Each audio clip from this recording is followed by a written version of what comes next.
ನಮಸ್ಕಾರ. ಮತ್ತೊಮ್ಮೆ ಅಪ್ಪು ಆ್ಯಂಡ್ ಪುಟ್ಟಗೌರಿ ವ್ಲಾಗ್ಸ್ಗೆ ಸುಸ್ವಾಗತ. ಎಲ್ಲರೂ ಈಗಾಗಲೇ ತಮ್ಮನೇಲಿ ನೋಡಿರ್ತೀರ. ಈ ವ್ಲಾಗ್ ಸ್ಪೆಷಲಿ ಯುಗಾದಿ ಹಬ್ಬದ ವಿಡಿಯೋ ಆಗಿರುತ್ತೆ.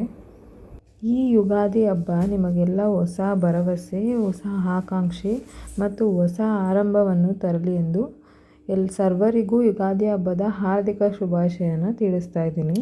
ಯುಗಾದಿ ಎಲ್ಲರ ಜೀವನದಲ್ಲೂ ಸ್ವಲ್ಪ ಕಹಿ, ಹೆಚ್ಚಾಗಿ ಸಿಹಿಯನ್ನು ತುಂಬಿರಲಿ ಅಂತ ಹಾರೈಸ್ತೀನಿ. ಬನ್ನಿ ಇವತ್ತು ವ್ಲಾಗ್ ಶುರು ಮಾಡೋಣ.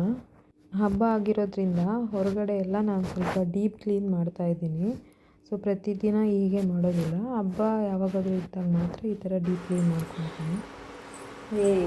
ಕಳ್ರು ಇಬ್ಬರು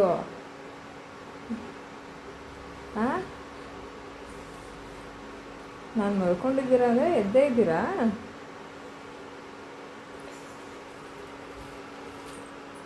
ಅಮ್ಮೋ happy Ugadi, happy Ugadi Appu, happy Ugadi. ಹುಟ್ಟಿ ಎದ್ದಿದ್ದಾಳೆ ಅಂದರೆ ಅವಳಿಗೆ ಫಸ್ಟು ಹಾಲು ಬೇಕು.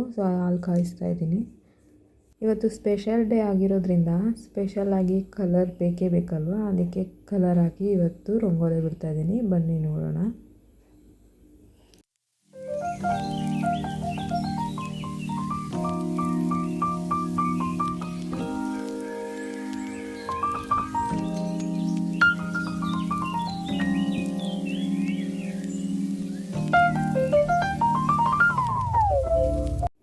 ರಂಗೋಲಿ ಹೇಗಿದೆ ಅಂತ ದಯವಿಟ್ಟು ಕಮೆಂಟ್ ಮಾಡಿ ತಿಳಿಸಿ. ಈಗ ನಮ್ಮ ಹಸ್ಬೆಂಡು ಮಕ್ಕಳಿಗೆ ಎಣ್ಣೆ ಹಚ್ತಾ ಇದ್ದಾರೆ. ಯೂಶ್ವಲಿ 1 ವರ್ಷದ ಒಳಗಡೆ ಇರೋ ಮಕ್ಕಳಿಗೆ ಎಣ್ಣೆ ಹಚ್ಚಿ ಸ್ನಾನ ಮಾಡಿಸೋದು ರೂಢಿ ಇರುತ್ತೆ. ಅದನ್ನೇ ಕಂಟಿನ್ಯೂ ಮಾಡಿದ್ರೆ ಒಳ್ಳೆಯದು. ಅಟ್ಲೀಸ್ಟ್ ವಾರಕ್ಕೆ 2 ಟೈಮ್ಸ್ ಈ ಥರ ಎಣ್ಣೆ ಹಚ್ಚಿ ಸ್ನಾನ ಮಾಡಿದ್ರೆ ಆರೋಗ್ಯಕ್ಕೂ ಒಳ್ಳೆಯದು, ಸ್ಕಿನ್ಗೂ ಒಳ್ಳೆಯದು. ಇದೆಲ್ಲ ಫ್ಯೂಚರಲ್ಲಿ ಜನಗಳು ಪಾಲಿಸಲ್ಲ ಅಂತಲೇ ಈ ಥರ ಹಬ್ಬಗಳಲ್ಲಿ ಇದನ್ನು ಪಾಲಿಸಲಿ ಅಂತಲೇ ಈ ಥರ ಹಿರಿಯರು ಇಟ್ಟಿರ್ಬೋದೇನೋ ಈ ಥರ ರೂಲ್ಸು. ಏನು ಅನಿಸುತ್ತೆ ಇದ್ರ ಬಗ್ಗೆ?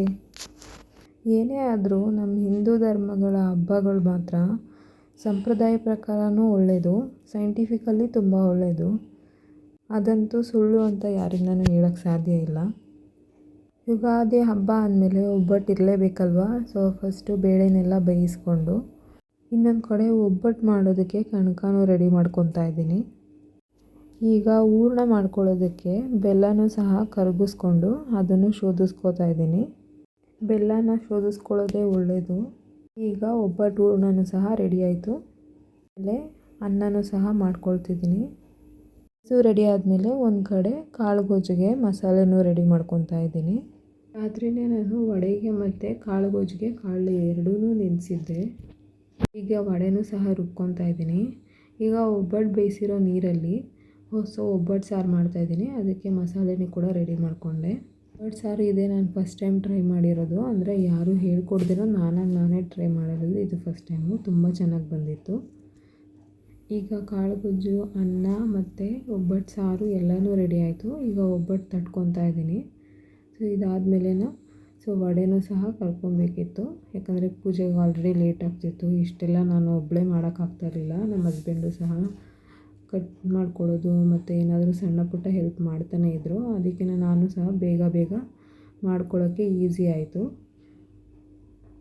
ಯಾಕಂದರೆ ಮಕ್ಕಳು ಇರೋದ್ರಿಂದ ಇಷ್ಟೆಲ್ಲ ಒಬ್ಬಳೇನೂ ಮಾಡೋಕ್ಕಾಗ್ತಾಯಿರಲಿಲ್ಲ. ಹಬ್ಬ ಅಂದಮೇಲೆ ತೋರಣ ಇರಲೇಬೇಕು. ನೋಡಿ ಎಷ್ಟು ಚೆನ್ನಾಗಿ ಕಾಣಿಸ್ತಾ ಇದೆ ಅಲ್ವಾ ತೋರಣ. ತೋರಣ ಕಟ್ಟಿದ ಮೇಲಂತೂ ಮನೆಗೆ ತುಂಬಾ ಕಳೆ ಬರುತ್ತೆ. ಅದಂತೂ ನಂಗೆ ತುಂಬ ಇಷ್ಟ. ಪೂಜೆಗೂ ಎಲ್ಲ ರೆಡಿ ಮಾಡ್ಕೊಂಡಿದ್ದೆ ಮುಂಚೆನೇ. ಈಗ ಪೂಜೆನೂ ಸ್ಟಾರ್ಟ್ ಮಾಡ್ತಾಯಿದ್ದೀವಿ. ಪೂಜೆ ಮಾಡೋವಾಗೆಲ್ಲ ಅಪ್ಪುಗೆ ಮತ್ತು ಪುಟ್ಟಿಗೆ ಇಬ್ರಿಗೂ ಶಿವಂದು ಪಟ್ಟೆ ಎಳಿಲೇಬೇಕು. ಅದು ತುಂಬಾ ಇಷ್ಟ ಅವ್ರಿಗೆ. ಅವಳೊಬ್ಳಿಗೆ ಮಾಡಿದ್ರೆ ಸಮಾಧಾನ ಆಗೋಲ್ಲ. ಪಕ್ಕದಲ್ಲಿರೋ ಹುಡುಗರನ್ನೆಲ್ಲನೂ ಕರೆದು ಅವ್ರ ಫ್ರೆಂಡ್ಸ್ನೆಲ್ಲನೂ ಕರೆದು ಎಲ್ಲರಿಗೂ ಬುಟ್ಟಿ ಇಡು ಅಂತ ಹೇಳ್ತಾ ಇರ್ತಾಳೆ. ಯಾರೆಲ್ಲ ಅವಳ ಮುಂದೆ ಕಾಣಿಸ್ತಾರೋ ಅವ್ರಿಗೆಲ್ಲ ಇಡಲೇಬೇಕು. ಕೇಳ್ತಾಳೆ ಬಂದು, ಮಮ್ಮಿ ಇಡು ಅಂತ.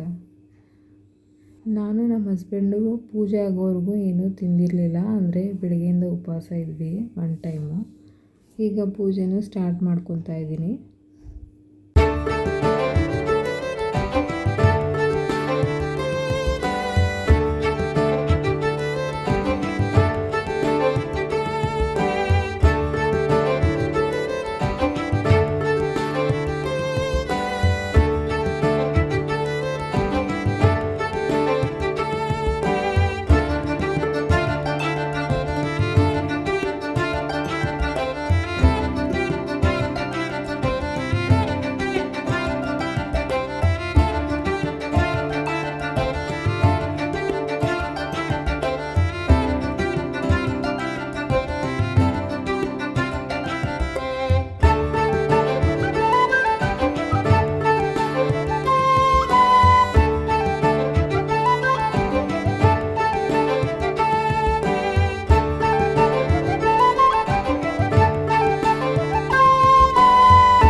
ಪೂಜೆ ಮಾಡ್ತಾನೆ ಇರ್ತಾರೆ.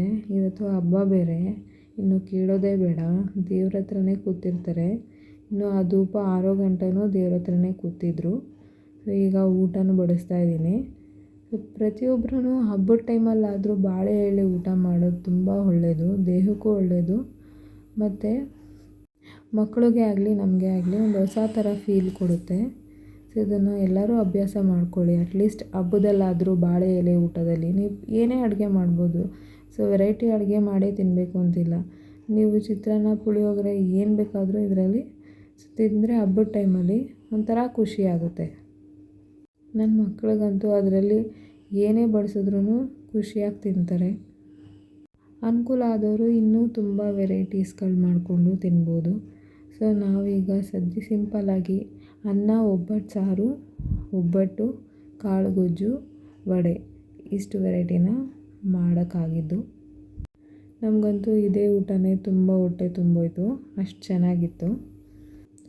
ಪುಟ್ಟಿ ಮತ್ತು ಅಪ್ಪು ಊಟ ಮಾಡಲಿ ಅಂತ ನಾವು ವೇಟ್ ಮಾಡ್ತಿದ್ವಿ. ಯಾಕಂದರೆ ಪುಟ್ಟಿಗೆ ಆಲ್ರೆಡಿ ನಿದ್ದೆ ಬಂದುಬಿಟ್ಟಿತ್ತು.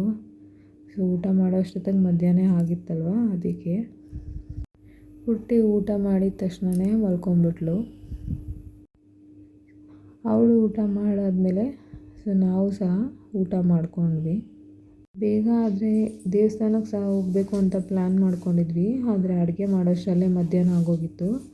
ಅದಕ್ಕೆ ಸಂಜೆ ಹೋಗೋಣ ಅಂತ ಡಿಸೈಡ್ ಮಾಡಿಕೊಂಡು ಊಟ ಮಾಡಿ ಸ್ವಲ್ಪ ಹೊತ್ತು ರೆಸ್ಟ್ ಮಾಡೋಣ ಅಂತ ಅಂದ್ಕೊಂಡಿದ್ವಿ. ಆ್ಯಕ್ಚುಲಿ ಪೂಜೆ ಆಗಿದ ತಕ್ಷಣವೇ ಬೇವು ಬೆಲ್ಲ ಕೊಡೋದನ್ನು ಕ್ಯಾಪ್ಚರ್ ಮಾಡಲಿಲ್ಲ. ಸೊ ಬೇವು ಬೆಲ್ಲ ಪೂಜೆ ಆಗಿದ ತಕ್ಷಣವೇ ಮಕ್ಕಳಿಗೂ ಕೊಟ್ಟು ನಾವು ಸಹ ತಿಂದ್ವಿ. ಅದನ್ನು ಸ್ಟಾರ್ಟಿಂಗಲ್ಲೇ ಹೇಳೋದನ್ನು ಮಿಸ್ ಮಾಡಿಬಿಟ್ಟಿದ್ದೆ. ಊಟ ಎಲ್ಲ ಆದಮೇಲೆ ಸಂಜೆ ಒಂದು ಸಲ ಪೂಜೆ ಮಾಡೋ ಅಭ್ಯಾಸ ಇದೆ ನನಗೆ ಯಾವಾಗಲೂ. ಸೊ ಈಗ ಹಬ್ಬ ಅಲ್ವಾ, ಅದಕ್ಕೇ ಈಗ ಆಲ್ಮೋಸ್ಟ್ ಸಂಜೆ ಆಗಿದೆ. ಈಗ ರೆಡಿಯಾಗಿ ದೇವಸ್ಥಾನಕ್ಕೆ ಹೋಗಬೇಕು. ಅದಕ್ಕೆ ಫಸ್ಟು ಮನೇಲಿ ಪೂಜೆ ಮಾಡಿಬಿಟ್ಟು ಹೋಗೋಣ ಅಂತ ಪೂಜೆ ಮಾಡ್ತಾಯಿದ್ದೀನಿ.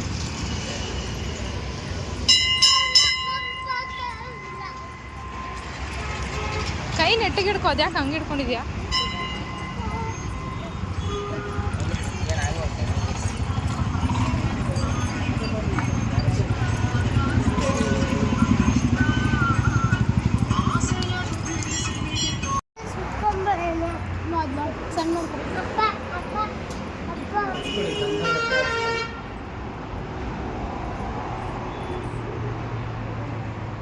ಸಾಕಿರೋ ನಾನು ಇಡ್ತೀನಿ.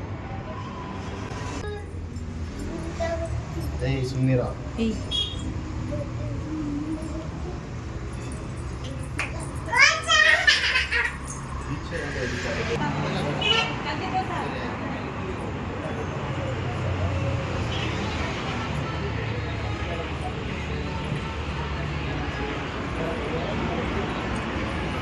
ಇಟ್ಕೋ.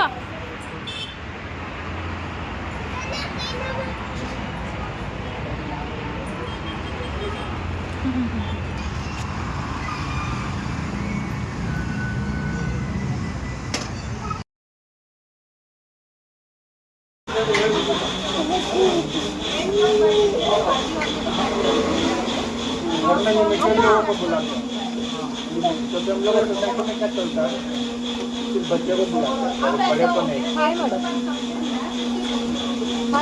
सब लोग बच्चे उससे बच्चे को बुलाते हैं। हम लोग बच्चे मैंने जो है तो हम लोग जो अपने गेट को बुलाते हैं बाहर।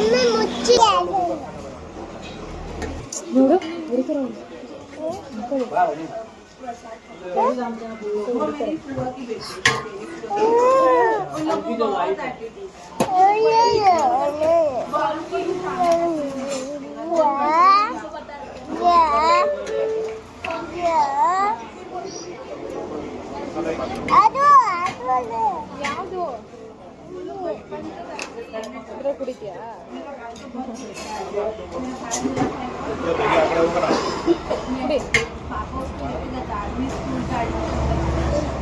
करंट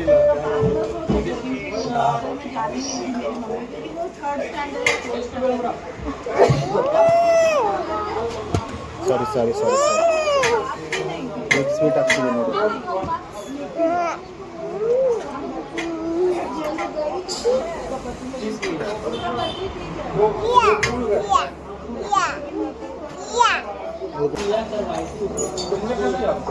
ತಿನ್ನು ತಿನ್ನು.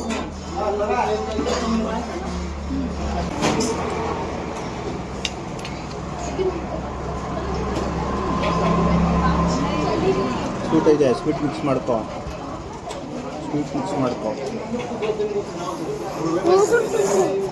ನೀನು ತಿನ್ನೋ ಬೇಗ.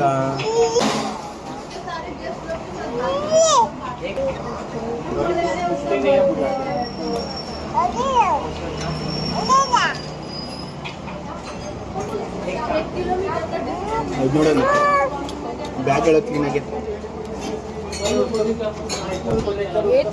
ನೀರು ಹೊಡಿತಾರೆ.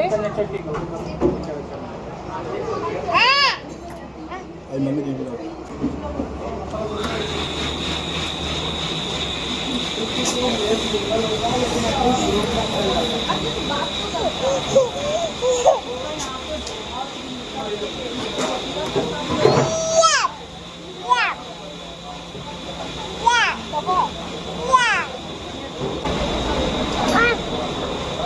हम लोग उतना ही गेट को बुला तो इतना मैनेज कर पाते हैं, एकदम क्लोज हो बाकी लोगों को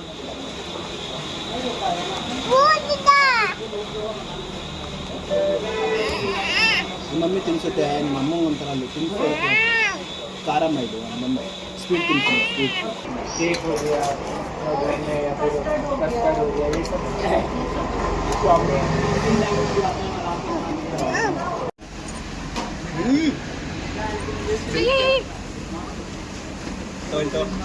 ತಗೋ. ನಾನು ಮಾರ್ನಿಂಗಿಂದ ಕಾಫಿ ಕುಡಿಯೋದೇ ಮರ್ತೋಗಿದ್ದೆ. ಸೊ ಕಾಫಿ ಕುಡಿಬೇಕು ಅನ್ನಿಸ್ತು, ಮಾಡ್ಕೊಂಡು ಕುಡಿದ್ವಿ. ಸೊ ಅದಾದಮೇಲೆ ನಮ್ಮ ಪಕ್ಕದ ಮನೇಲಿ ಒಬ್ಬರು ಅಕ್ಕ ಇದ್ದಾರೆ. ಅವರು ಮೆಹಂದಿ ಬಿಟ್ಕೊಡು ಅಂತ ನೆನ್ನೆನೇ ಕೇಳಿದರು, ಬಟ್ ನೆನ್ನೆಯಿಂದ ಟೈಮ್ ಆಗಲಿಲ್ಲ. ಅದಕ್ಕೆ ಈಗ ಟೈಮ್ ಇತ್ತು ಅಂತ ಈಗ ಮೆಹಂದಿ ಬಿಡಿಸ್ತಿದ್ದೆ. ನನಗೆ ಮೆಹಂದಿ ಅಷ್ಟಾಗಿ ಬರೋದಿಲ್ಲ, ಬಟ್ ಮೆಹಂದಿ ಬಿಡಿಸೋದಕ್ಕಂತೂ ತುಂಬ ಇಷ್ಟ. ನಾನು ಜಸ್ಟ್ ಫೋನಲ್ಲಿ ನೋಡಿ ಕಲ್ತಿರೋದಷ್ಟೇ. ಮನೆ ಹತ್ರ ಇರೋ ಚಿಕ್ಕ ಮಕ್ಳಿಗಾಗಲಿ ಇಲ್ಲ ನನ್ನ ಫ್ರೆಂಡ್ಸಿಗಾಗಲಿ ಸೊ ಮೆಹಂದಿ ಯಾರಾದರೂ ಕೇಳಿದ್ರೆ ಬಿಡಿಸ್ಕೊಡ್ತಾ ಇರ್ತೀನಿ ಅಷ್ಟೇ. ನಾನು ಪುಟ್ಟಿಗೆ ಇವಾಗ ಈ ಥರದ್ದೆಲ್ಲ ಇಷ್ಟ ಆಗ್ತದೆ, ಸ್ವಲ್ಪ ದೊಡ್ಡವಳಾಗ್ತಿದ್ದಾಳಲ್ವ, ಅವಳು ಕೇಳ್ತಾಳೆ ಬಿಡಿಸ್ಕೊಡೋದಕ್ಕೆ. ಅವರಿಗೆ ಮೆಹಂದಿ ಹಾಕೋಕ್ಕೆ ಸ್ಟಾರ್ಟ್ ಮಾಡಿದಾಗಿಂದನೂ ಕೇಳ್ತಾಯಿದ್ಲು, ಬಂದು ನನಗೂ ಹಾಕು ಅಂತ. ಬಟ್ ಅವಳು ಕೈಯಲ್ಲಿ ಇಟ್ಕೊಳ್ಳೋದಿಲ್ಲ, ಜಾಸ್ತಿ ಹೊತ್ತು ಹೋಗಿ ಅಳಿಸ್ಕೊಂಡು ಬಂದುಬಿಡ್ತಾಳೆ. ಆದರೂ ಮತ್ತೆ ಬಂದು ಕೇಳ್ತಾಳೆ ಮತ್ತೆ ಹಾಕು ಅಂತ. ಆಲ್ರೆಡಿ ನಾನು 4-5 ಟೈಮ್ಸ್ ಹಾಕಿ ಕಳಿಸಿದ್ದೀನಿ. ಮತ್ತೆ ಅಳಿಸ್ಕೊಂಡು ಮತ್ತೆ ಬಂದು ಕೇಳ್ತಾ ಇದ್ದಾಳೆ ಹಾಕು ಅಂತ.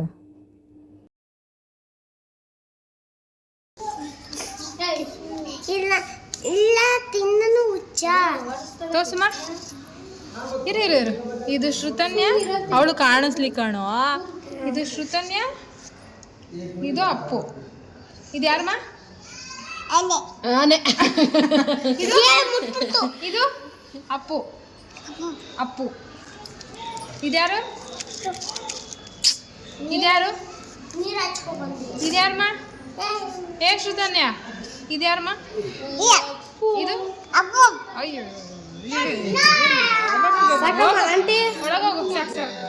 ಅದಾದಮೇಲೆ ಹೊರಗಡೆನೇ ಸ್ವಲ್ಪ ಹೊತ್ತು ಆಟ ಆಡ್ತಾಯಿದ್ರು. ಅದಾದಮೇಲೆ ಊಟ ಮಾಡಿಬಿಟ್ಟು ಸೊ ಮಲ್ಕೊಳಕ್ಕೆ ಬಂದ್ವಿ. ಸೊ ಇದಾಗಿತ್ತು ಇವತ್ತಿನ ಯುಗಾದಿ ಸ್ಪೆಷಲ್ ವಿಡಿಯೋ. ಸೊ ನಿಮಗೆ ಈ ವಿಡಿಯೋ ಇಷ್ಟ ಆದರೆ ದಯವಿಟ್ಟು ನಿಮ್ಮ ಫ್ರೆಂಡ್ಸ್ ಆ್ಯಂಡ್ ಫ್ಯಾಮಿಲಿಗೆ ಶೇರ್ ಮಾಡಿ, ಒಂದು ಲೈಕ್ ಮಾಡಿ. ಇನ್ನೂ ಯಾರೆಲ್ಲ ಅಪ್ಪು ಆ್ಯಂಡ್ ಪುಟ್ಟಗೌರಿ ವ್ಲಾಗ್ಸ್ಗೆ ಸಬ್ಸ್ಕ್ರೈಬ್ ಮಾಡಿಲ್ಲ ದಯವಿಟ್ಟು ಸಬ್ಸ್ಕ್ರೈಬ್ ಮಾಡ್ಕೊಳ್ಳಿ. ಧನ್ಯವಾದ.